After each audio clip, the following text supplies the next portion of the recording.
Hi everybody, nice to see you today. For some reason, my main camera went off for a second, but you know, those are the joys of live streaming. How you doing? Hi everybody, nice to see you today. And what's new? I see Carol McGoffin has joined us from Underhill, Vermont, and Rick Rosen has joined us from New Hope, Pennsylvania. Frank Geary is in Connecticut. Marilia Vitita Reese is from Flag. Where's that? Yeah, so glad you guys could all be here today. And I think I'm going to just jump in and play some music. I'm kind of excited about this show because I promised a couple things last week that I would play for you today and work on this week, and I think I'm ready to deliver on all of them. So we'll get to that a little bit later, and for now I'm just going to play a free improvisation. I hope you enjoy this.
Feels good to play.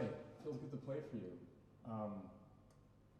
Thanks for inspiring that. And you know, one thing I want to do today is ask you for some themes. So you know how we've done in the past is I've asked for some numbers. If you can give me like a string of 5 numbers, for example, it could be like, you know, 1, 4, 3, 6, 7, or something like that. Whatever it is, string of numbers, then I can use that as a theme for free improvisation. And maybe a key and a time signature too. That'd be great. Haven't done that in a while for you guys, so I feel like doing that today.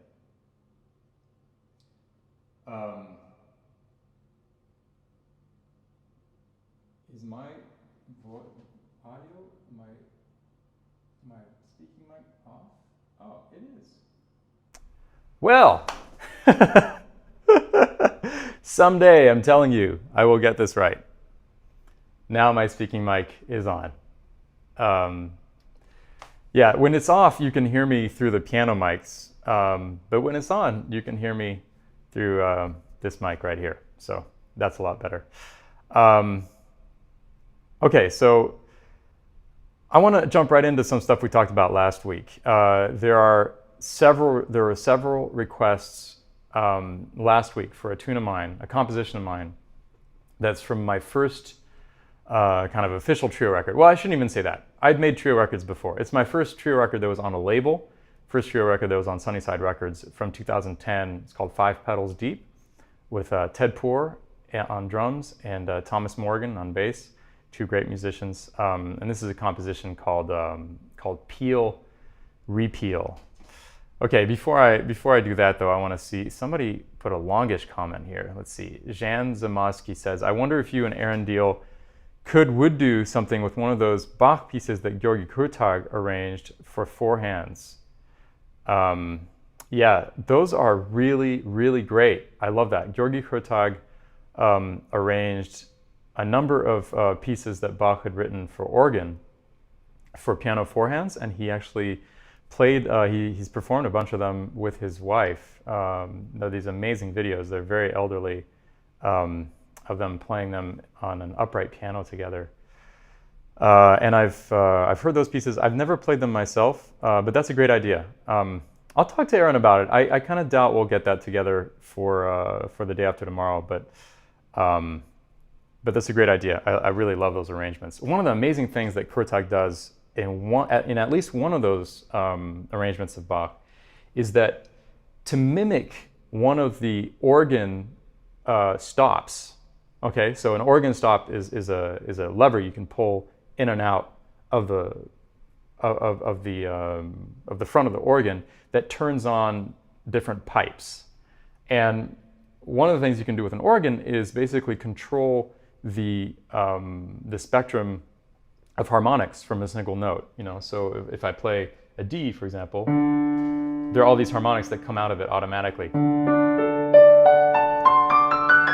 All those notes are contained within that low D. That's just part of the laws of physics, and we can talk about that more another time. But with the organ, you could actually turn on a pipe that reinforces one of those harmonics. And what that does is it changes the timbre of the tone. I mean, that's what gives instruments their unique timbre, is how strong the different harmonics are. So one of the things that Kurtág does in one of his arrangements, or at least one of his arrangements, is that he doubles a melody, one of the melodies, in perfect 12ths.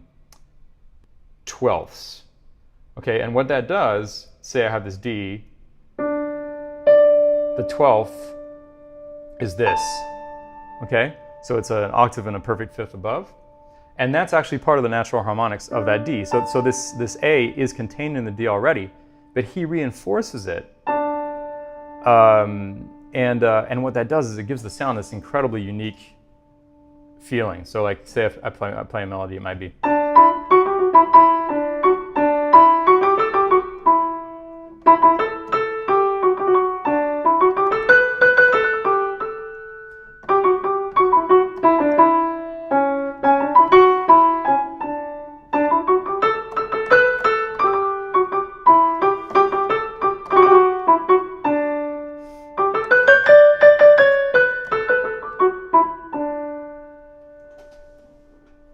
Isn't that interesting? If you do it properly, and I wasn't quite doing it properly just now, I would have to play the the right hand softer. So let's see, I'll try doing that.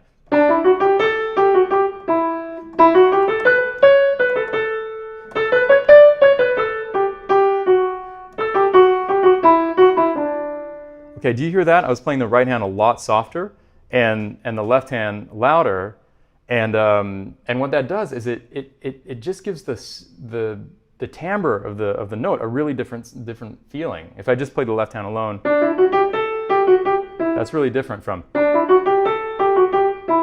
Okay, it just gives this kind of like sparkle to it, and that's a lot of what happens with an organ. So in other words, Kurtag in one of those arrangements of Bach, he does that for one of the voices the entire time, and it's just so otherworldly. It's like a sound you've never heard come out of a piano before. Okay, so to come back to what I was talking about, Repeal is this composition I wrote way back in the day, over 10 years ago, and it was requested by a couple people last week. So I'm going to play for you today. Here's Repeal. Pretty challenging and interesting composition, I think. Here goes.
What'd you think of that? That was really fun to play. I haven't played that tune. I haven't performed that tune in a really long time.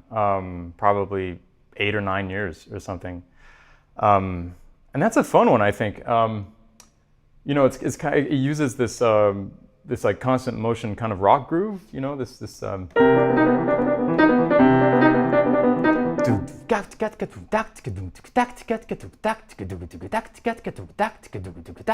that's what I was trying to mimic with that. But then all the harmony and all the voice leading comes from one of Olivier Messiaen's modes. It's I think it's Messiaen mode 3, the one that goes like this. I've talked about this before, but that was a whole composition written in that mode. Every one of the notes, except for 2, I think there's like 2 notes that I use an A a couple times in there, but every one of the notes aside from that is just within that one mode. And what's amazing about that mode is it contains 9 notes, so there's a lot of possibilities, a lot of chords contained within that one mode.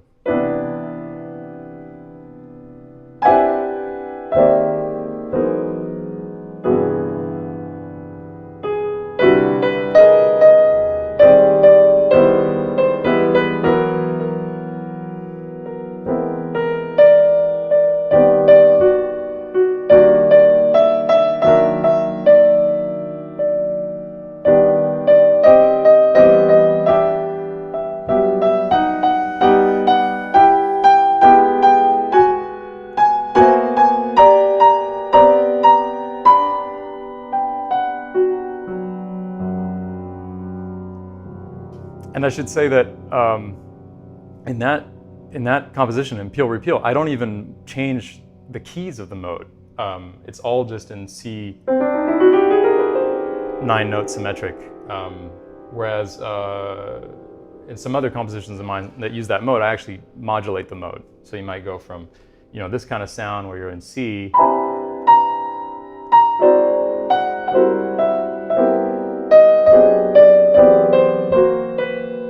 to this kind of sound where you're in F, for example.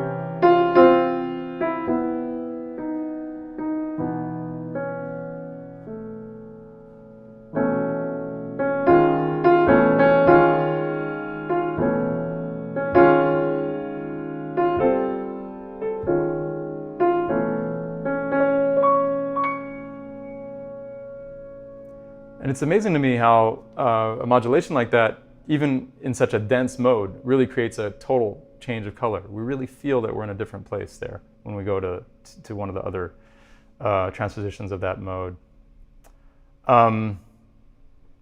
George Ackman says, nice, 5 Petals Deep is a great album. Le Preppy is also welcome. Wow, that's a great request, man. George Ackman is joining us from Russia, which is pretty amazing.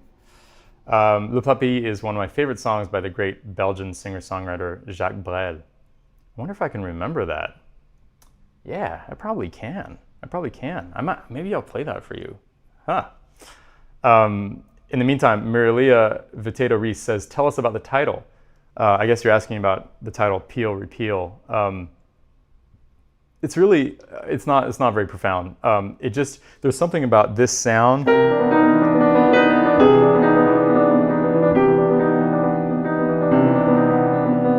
that sounded to me like bells pealing, the pealing of the bells, and I like the idea that it's this kind of oscillation. It's pealing and then it's repealing. It's pealing again, and then there's kind of this pun with the idea of repealing some legislation, for example, or something like that, and it's just kind of about oscillation, right? Peel and repeal. Okay, I think I'm going to try to play Le Preppy. Forgive me if I can't remember all of it, but That's a beautiful, beautiful song by Jacques Brel. I'm going to do my best. I haven't played that in a long time, too.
That was Le Preppy by Jacques Brel.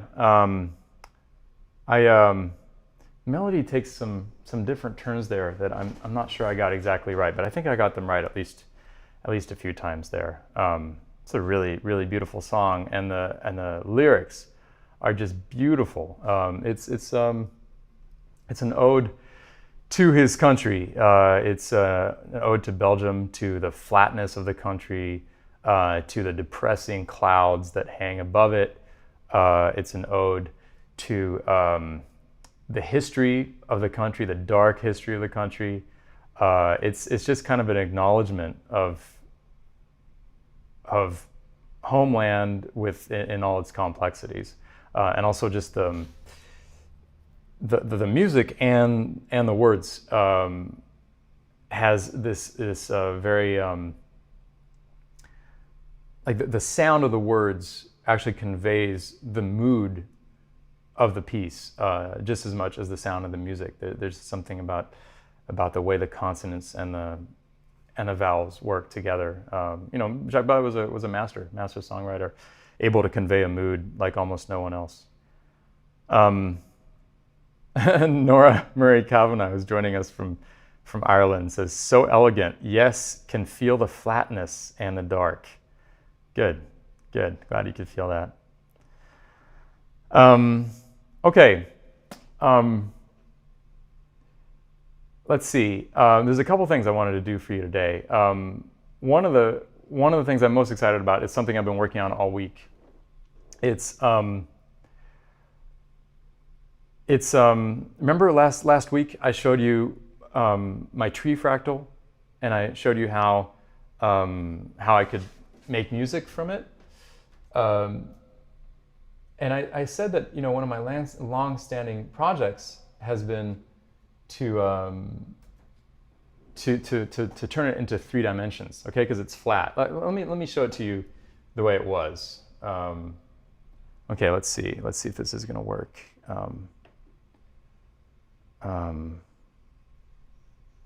Hopefully, yes. Yeah. Okay. So here's how it was. Oh, except it's rotating now. Okay.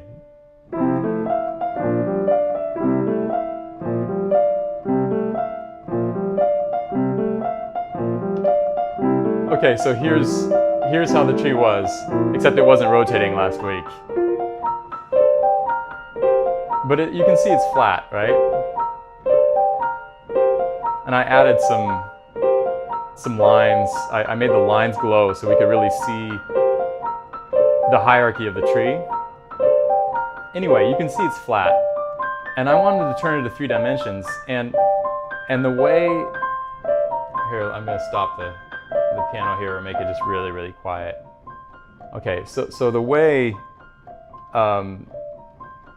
that I wanted to do this is see how this tree is constructed by taking this Y here. Okay, that's a Y. Goes there, and there's one branch. Wow, I'm not very good at doing this. So see these branches? It's a branch of a Y. So you take that Y and then you replicate it again and again. See, there's another Y there, and there's another Y there and there. And my idea was, instead of having a Y, you could have a Y with 3 prongs coming out of it. Okay, so instead of just the 2, you have 3 like that. And when you do that, you're making this into a 3-dimensional object. So let me show you what that looks like.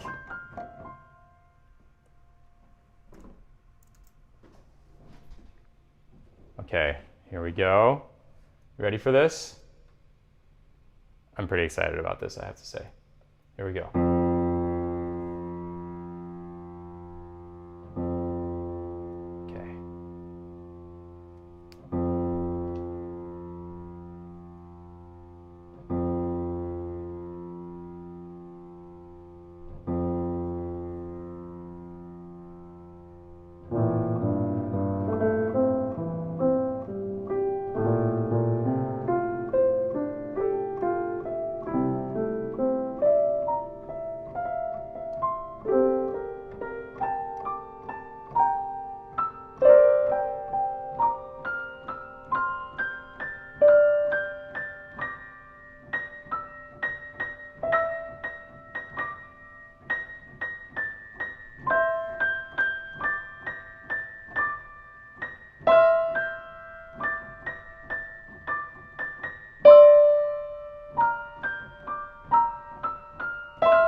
So what I love about this is that by changing the number of branches from 2 to 3, instead of music that's binary, that's oscillating between 1 and 2, it's now in triple meter, because 3 things happen at every stage. Every time a branch divides, there are 3 things. So the result of the music is that it's in 3D.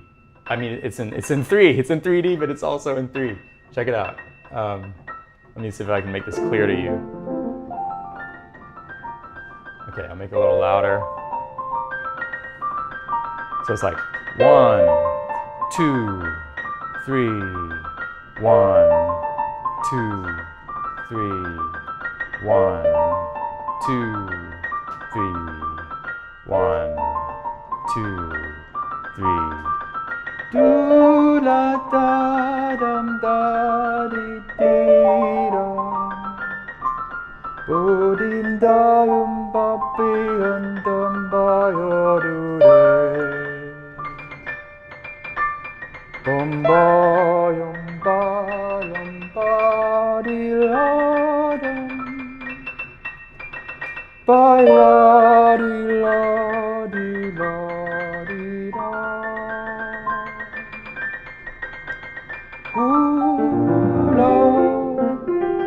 Boya di da da yo de. Bum ba yum bum ba yum bi yum.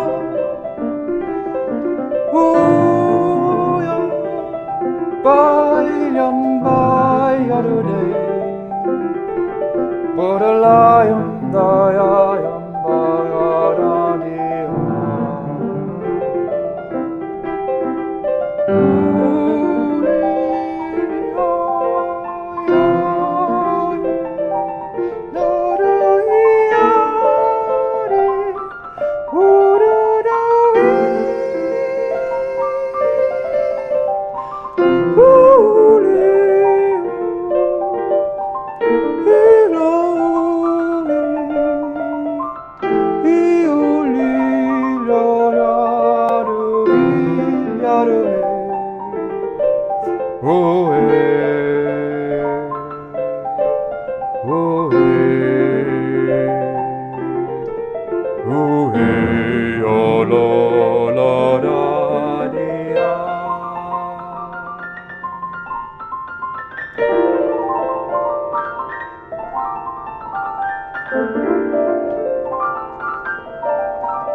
Fractal tree fractal in 3D.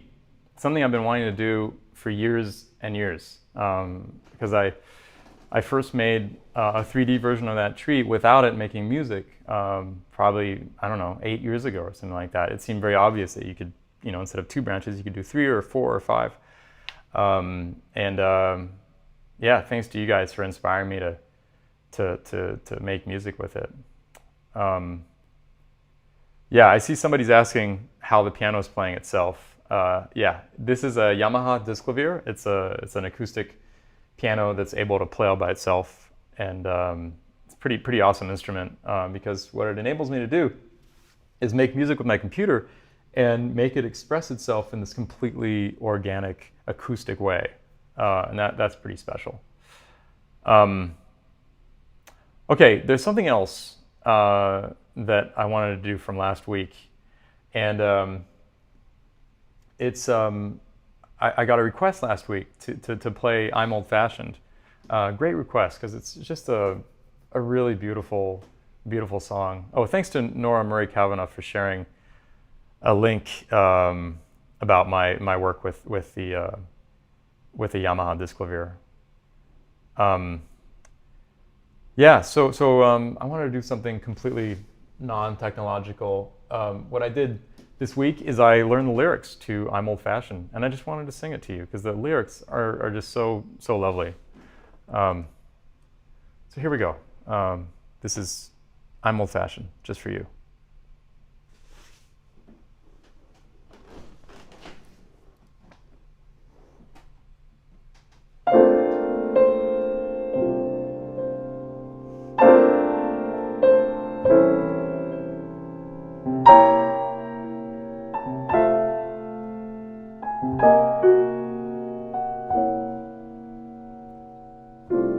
I'm old-fashioned. I love the music. I love the old-fashioned things. The sound of rain upon the window pane. The starry song that April sings. This year's fancies are passing fancies, but sighing sighs, holding hands, these my heart understands. I'm old-fashioned, but I don't mind it. That's how I want to be, as long as you'll agree to stay old-fashioned with me.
I'm old-fashioned.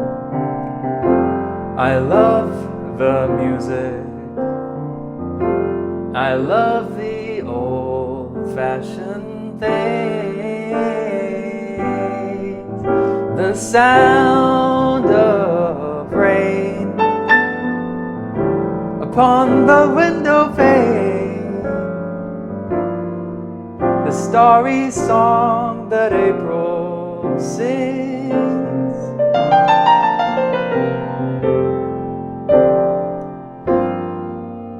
This year's fancies made passing fancies, but sighing sighs, holding hands, these my heart understands. I'm old-fashioned, but I don't mind it. That's how I wanna be, as long as you'll agree to stay old-fashioned with me.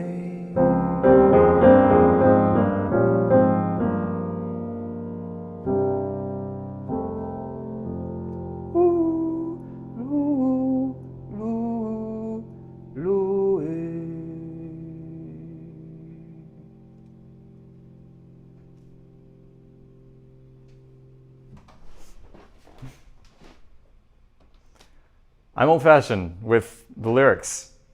Yeah, Frank Geary says, thank you. Mercer is magnificent. Indeed. Yeah, it's a really, it's kind of one of those perfect songs. That one line in the list of things that are old-fashioned, the sound of rain upon the window pane, the starry song that April sings. I mean, how about that for just like a stunning little piece of poetry in the middle of, you know, it's a pretty pedestrian song the rest of the time in terms of the lyrics, and suddenly the starry song that April sings, like when April comes around, when spring comes around the skies start to clear, and in the evenings you can see more stars. I guess that's what he intends there. Yeah. Anyway, pretty special. I want to plug something real quick. I mentioned last week I'm doing a very special show this Wednesday, so the day after tomorrow, with the great Aaron Deal. He is a dear friend of mine and just one of the greatest jazz pianists out there. There's actually already a bunch of people coming, and we'd love to have you as well if you haven't gotten tickets yet. This is a ticketed live stream. As I've mentioned in the past, I've been experimenting with this format of actually selling tickets to live streams, just as if it were a normal show of the old normal. And it's been really, really deeply rewarding. It's kind of an amazing feeling to perform for people who've chosen to be there, who've chosen to support the show by buying a ticket. It just makes it feel special and like something that maybe could be sustainable moving forward. So please do join us. It's at 3 p.m. New York time, 8 p.m. London time, 9 p.m. Paris time, 9 a.m. Hawaii, and 12 p.m. on the West Coast this Wednesday, July 15th. And you can buy tickets at dantepfer.com/tix, and they're $5. Yeah, I think maybe I'll remember at the beginning of the stream I asked you for a key, a time signature, and some numbers for a theme, because I want to close this show by doing another free improvisation for you. Do you have a key? Do you have a time signature? And do you have just a string of numbers so that I can use that as a theme? I haven't done this in a while, and I want to do it. Okay, Jen Feinson de Tour says 378. Okay, that's a That's a very short theme, but I can do that. Nora Murray Kavanagh says E minor. All right, sounds good. Now all we need is a time signature. Oh, and yeah, thank you so much. George Ackman in the comments mentions, speaking of sustainability, there's also Dan's Patreon page. Yeah, I have a Patreon, and it's dantepfer.com. Sorry, it's patreon.com/Dan Tepfer is what it is. I just put the link in. Oh, and Alan Hagyard did too. And if you'd like to support the free things I do, and in particular this weekly live stream on Mondays, that's a really great way to do it. You can be a patron for $5 a month, or give me more if you'd like. There's already a number of people doing it, and I'm super grateful to them. Actually, I should shout you guys out more. Thank you so much to all of you on Patreon who've been supporting me. Yeah, so indeed, that's a nice way of making this more sustainable as well, is to support me on Patreon. Okay, I think we got some good time signatures here. I'm just going to kind of pick the first ones that came. Silvano Raffo says 5-4 for the time signature. Someone else even liked that, so that'll be a good one. Nora Murray Kavanagh said E minor, and Jen Feinstein de Toul said 3-7-8. So I'm going to go with those. 3-7-8. If I'm in C major, that would be 3-7-8, which is kind of interesting. I think I can make a theme from that. Yeah, let's do this. Little free improvisation in E minor, in 5-4, with that theme, 3-7-8. Here we go.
Sorry for leaving the dantepfer.com/ticks thing on there. I've done that a few times.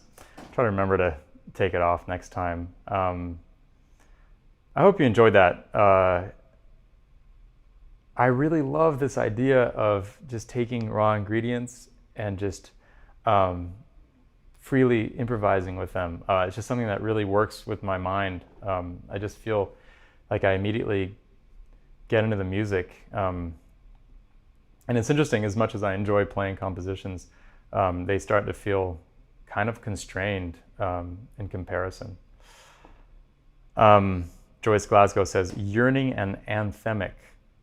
Thank you. I think it's another interesting thing about free improvisation to me is that in some ways I don't really like going into it with an emotion in mind. You know, sometimes you can do free improvisation asking for an emotion, like what kind of emotion would you guys like me to convey or something. But I like thinking about the music and letting the emotions kind of arise on their own. To me, there's something more grassroots about that. Like you're more like, it's more bottom up. You're dealing with the details, and then the macro effect of all those details coming together kind of arises on its own. Instead of, if you're approaching it from the point of view of trying to convey an emotion, then it's kind of more top down. It's like, I want this macro effect to happen, and I'm going to micromanage the underlying elements in order to produce that. And to me, that's like a little bit less fun. I love just letting those emotions arise from nothing. Anne-Florence Viala says, la voix parlée a baissé de fréquence, which means my spoken voice has gotten lower. That's so true. I can notice that now that you mention it. There's something deeply relaxing. There's something deeply calming to me about free improvisation, because actually free improvisation is all about checking in with oneself, because there's nothing else to check in with, right? It's not like I have to be thinking about the chord changes of the tune or anything really, except to check in with myself about making sure everything feels good. And so it's very meditative. Mark Hillard Wilson says, you so much, I look forward to more. You are brilliant. Thank you. I think probably that was meant to say thank you so much, and you're very welcome. It's my pleasure to play for you guys.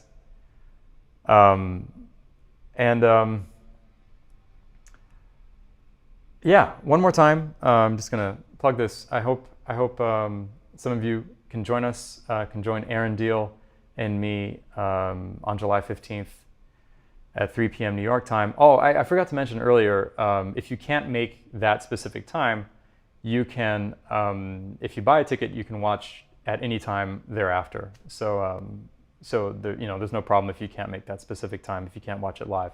Although if you can watch it live, we'll definitely be taking requests and we'll be taking questions. Aaron's a fascinating guy, so that'll be fun too. Jen Feinstein Deturo says, this impro reminds me that poor Keith Jarrett would like this, since you can't hear anyone cough. He walked out on us on July 4th, 2014 at Salle Playel. Do you miss not hearing your public swoon and ooh and ah?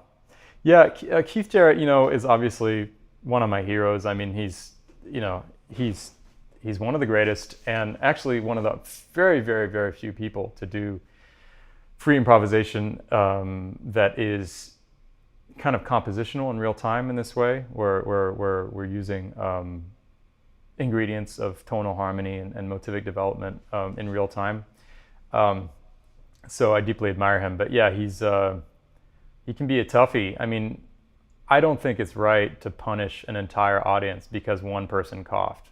I think it's incredibly egocentric, actually, and entitled. I mean, to me, when I'm on stage, I've had all kinds of experiences where people are making noise and where it's distracting. Of course it's distracting. Of course it's distracting. But I always feel really lucky and grateful to be there. And what I see it as is an exercise in concentration. I see it as, okay, if I'm meditating, if I'm sitting on my cushion and a big truck drives by, can I stay in my center without letting that piss me off? And Keith Jarrett seems to have just like failed that test over and over again. You know, I mean, I hate to say negative things about him because, again, he's one of my musical heroes, but in terms of his attitude, it's not cool.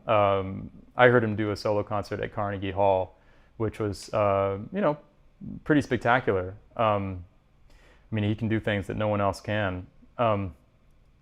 And he, in the first half, this was shortly after Trump got elected, in the first half, he took a break from playing, got up, walked across the stage to this special circle of light and this microphone that was set up. And for like 10 minutes, he diatribed against Donald Trump.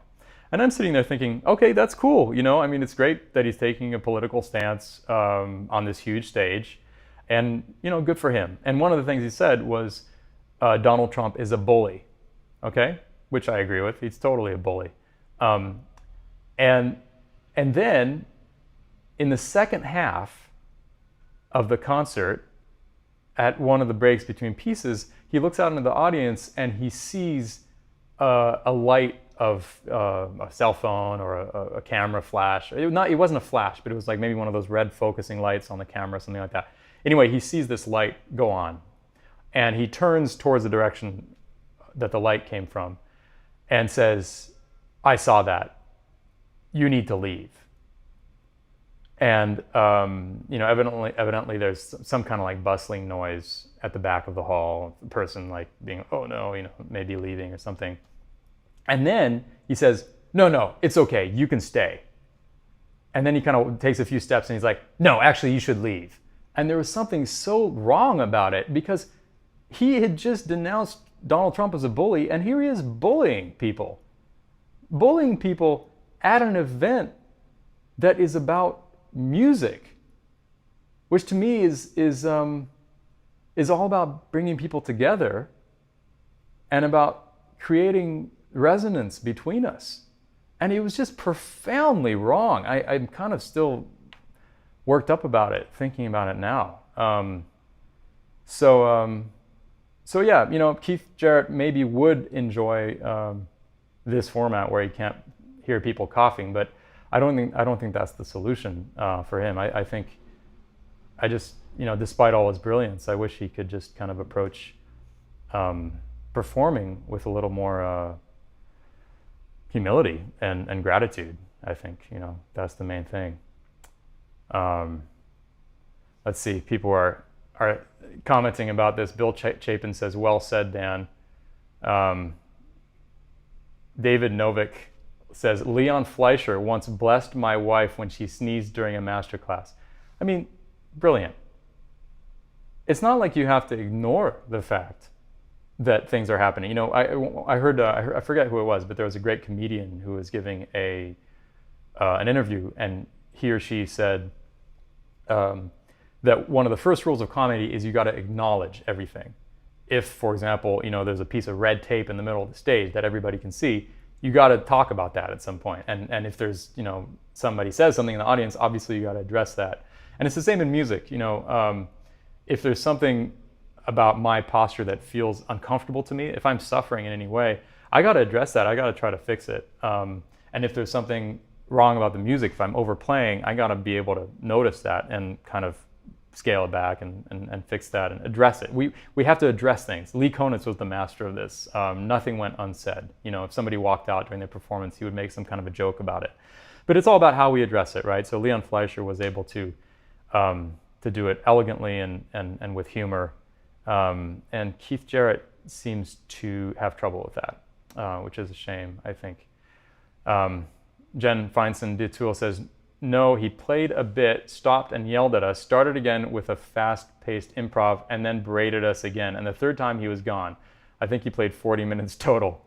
Yeah, I mean, that's terrible behavior. You know, it's indefensible, really. The only way that Keith has managed to get away with that stuff is just because he's so brilliant, and it's too bad if he has to if it has to work that way, you know, he could be that brilliant and not do those antics. Cameron Krug says, it depends on when the cough occurs, I think. During the delicate ballads, the input-output is more fragile. It also depends on the kind of cough. If it is the result of a cold or from the disease of modern stress, well, I mean, sure, fine. There are different degrees of interruption, and you know, it can get to the point where somebody's actually heckling you and purposely trying to mess you up. I mean, that's bad. But I think as performers, it's really our duty to approach this from a place of humility and gratitude, and do our best to kind of keep things positive and healing, I would say, because there's already so much that's messed up about the world. But you know, you got to remember, Keith Jarrett grew up in an unprecedented era of peace and prosperity. You know, he's a boomer, and virtually his entire life played out against a backdrop of complete lack of serious problems in the part of the world that he lived in. Prosperity and peace. So that's another reason why I think people, when things are too easy, they create problems for themselves because they want some drama. Okay, enough talking.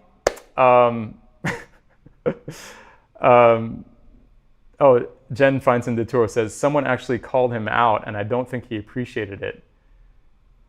Dan Tepfer did not leave the stage in Bagneux. Oh, was that a situation where somebody coughed? Yeah, I definitely wouldn't leave the stage. Jonathan Glass says, Keith Jarrett is a genius. I think putting up with his quirks is tough to deal with. Definitely a genius, no doubt about it. He's incredible, huge inspiration. And you know, what I'm saying here only applies to his behavior on stage, which I think is unfortunate. But you know, if that's what it takes for that music to happen, then okay.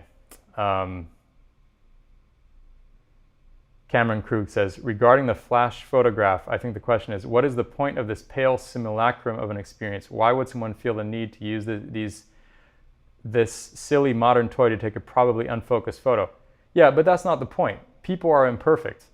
There's no doubt that the person trying to take a picture of Keith Jarrett is in the wrong. That's not the point. It's also probably true that I've seen people cough in concert halls where it's just obvious that they're doing it to attract attention. They're probably very lonely people and they just kind of want to have their presence be known. That's not the point. People are imperfect. People will make mistakes. We all do. And the question is, can the performer on stage forgive and not jump on these things and not get triggered? I mean, that's really the question.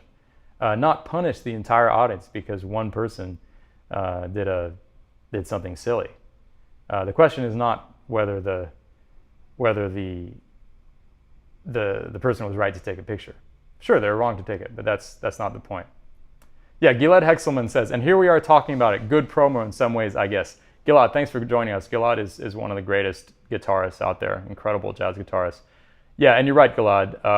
Part of me thinks that it's always been a ploy on Keith's part to just generate publicity. That's very, very possible because he's a smart guy. He's brilliant, and it's possible he does it on purpose, although it doesn't look that way when you see it. Joyce Glasgow says, Vietnam. Yeah, so you're talking about what I said about the unprecedented era of peace and prosperity. Yeah, there was Vietnam, there was Korea, there was 9/11. It's absolutely true that there have been wars, but none of those have been fought on U.S. soil. I mean, 9/11 was on U.S. soil, but the war itself wasn't fought on U.S. soil. If you compare the post-Second World War era to pretty much any 60-year-long era before that, it's been a kind of an insanely easy 60 years or 70 years to live in. That I think is indisputable. Okay, why am I talking so much? I don't usually talk this much on these live streams. One more comment. Anne-Florence Viala says, j'aime bien l'idée des Romains qui voyaient le génie comme un petit être sournois et farceur qui se cachait dans les murs et entrait précipitamment pour produire son effet dans une personne quand elle ne s'y attendait pas. Wow, that's cool. Saying she likes the idea of the Romans had this idea of genius as a little being, a little trickster of a being that would hide in the walls and would suddenly jump into a person to produce its effect without them even expecting it. That's a very sweet idea. Yeah. All right. Melanie Christensen says, humility and gratitude from all in the room and on the stage seems the solution. Yeah, you know, I mean, it's respect and peace from all of us, including people in the audience and people on stage. Yeah, but you know, the person on stage is getting paid, so maybe they have an even higher duty to be humble and forgiving than the people in the audience, I would say. Okay. Frank Geary says, this Keith Jarrett discussion can really be part of a big discussion. Indeed it can. It touches upon ego and probably narcissism to a certain extent. Yeah. I see Jen Feinstein Detroit mentioning something that's happening on Keith's page, like on his Facebook page. There is some news about Keith that I've been aware of for quite some time, and I don't know. I don't think it's public yet, so I'm not gonna talk about it here. But anyway, yeah. Silvano Raffo says, "Why am I talking so much?" and then talks even more. Yeah, indeed, that's terrible. I gotta stop talking. I gotta leave you guys. I gotta say goodbye. Yeah, and I feel like I gotta do it in music because I've been talking too much. I'm gonna play one last thing. It's gonna be